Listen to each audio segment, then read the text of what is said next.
Saudara-saudariku yang terkasih, hari ini Jumat 10 Februari 2023. Saya Romo Siga dari Paroki Santo Stefanus, Surabaya. Dalam nama Bapa dan Putra dan Roh Kudus. Amin.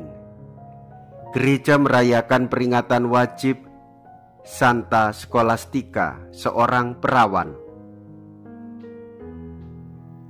Tentang Santa Scholastica hanya berita dari Paus Gregorius Agung yang ada. Scholastica itu adik Santo Benedictus, dan sebagai biarawati, ia tinggal di dekat biara Monte Cassino. Sekali setahun ia mengunjungi kakaknya untuk percakapan rohani. Percakapan yang terakhir itulah yang luar biasa.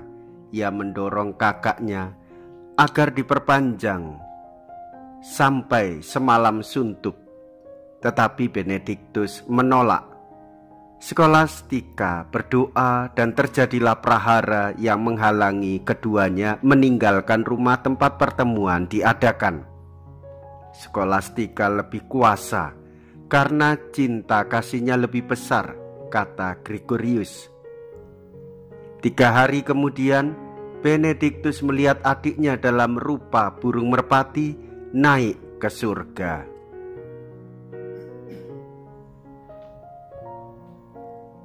Yang tuli dijadikannya mendengar, yang bisu dijadikannya berbicara. Mea culpa, mea culpa, mea maxima culpa.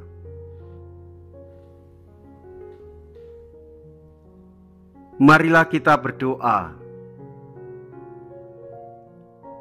Allah Bapa yang Maha Kudus, hari ini kami memperingati Santa Scholastica dengan permohonan semoga kami meniru Dia dan mengabdi dengan cinta kasih menyala, sehingga dapat memperoleh hasil kasih sayang-Mu. Dengan pengantaraan Yesus Kristus Putra-Mu Tuhan kami, yang hidup dan berkuasa bersama dengan Dikau dalam persatuan Roh Kudus, Allah sepanjang segala masa. Amin.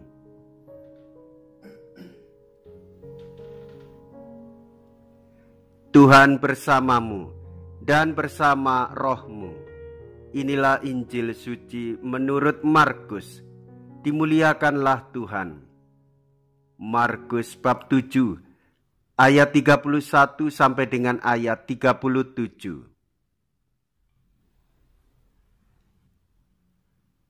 Pada waktu itu Yesus meninggalkan daerah Tirus dan lewat Sidon pergi ke Danau Galilea, di tengah-tengah daerah Dekapolis. Di situ orang membawa kepadanya seorang tuli dan gagap dan memohon supaya Yesus meletakkan tangannya atas orang itu. Maka Yesus memisahkan dia dari orang banyak, sehingga mereka sendirian. Kemudian ia memasukkan jarinya ke telinga orang itu, lalu meludah dan meraba lidah orang itu. Kemudian sambil menengadah ke langit, Yesus menarik nafas dan berkata kepadanya, Ephata, artinya terbukalah. Maka terbukalah telinga orang itu, dan seketika itu juga terlepas pulalah pengikat lidahnya. Lalu ia berkata-kata dengan baik. Yesus berpesan kepada orang-orang yang ada di situ supaya jangan menceritakannya kepada siapapun juga. Tetapi semakin dilarangnya mereka, makin luas mereka memberitakannya. Mereka takjub dan tercengang dan berkata, Ia menjadikan segala-galanya baik. Yang tuli dijadikannya mendengar, yang bisu dijadikannya berbicara. Demikianlah sabda Tuhan, terpujilah Kristus. Saudara-saudariku yang terkasih, Yesus memulihkan ciptaannya. Yesus memulihkan dan menyembuhkan orang yang bisu dan tuli. Ia mengembalikan kesempurnaan ciptaannya. Saudara-saudari, percayalah dan yakinilah, hanya kepadanya kita bersembah sujud.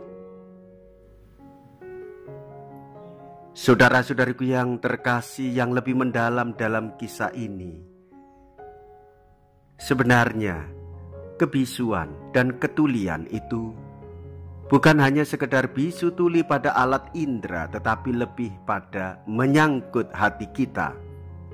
Orang yang hatinya tuli dan bisu tidak mungkin mau mendengarkan sapaan Allah, tidak mau mendengarkan sabda Allah, mengesampingkan sabda Allah. Orang yang demikian juga tidak dapat meluhurkan Allah, maka ia pun akan sulit untuk melihat keluhuran martabat manusia.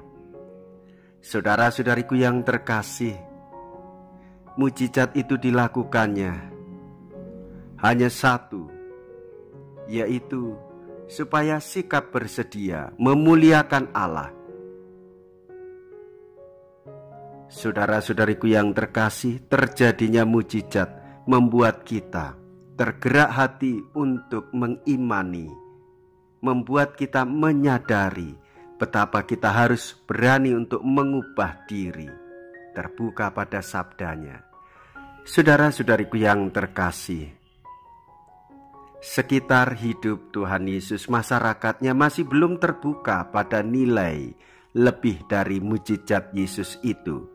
Mereka hanya melihat mujizat sebagai mujizat, tetapi tidak melihat bagaimana Injil Kerajaan Allah itu dihadirkan oleh Kristus sendiri.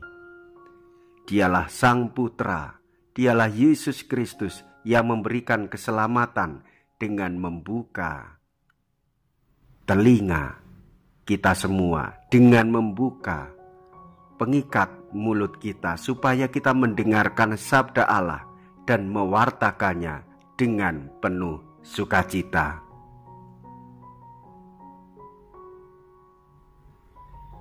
Marilah kita berdoa. Allah Bapa yang Maha Kuasa dan Kekal, semoga berkat sakramen cinta kasih ini kami belajar dari teladan Santa Skolastika. Kiranya kami mengutamakan Dikau di atas segalanya, dan di dunia ini hidup sebagai manusia baru yang penuh cinta kasih, dengan pengantaraan Kristus Tuhan kami. Amin. Tuhan beserta kita, sekarang dan selama-lamanya. Semoga Allah yang Maha Kuasa memberkati saudara sekalian, Bapa dan Putra dan Roh Kudus. Amin.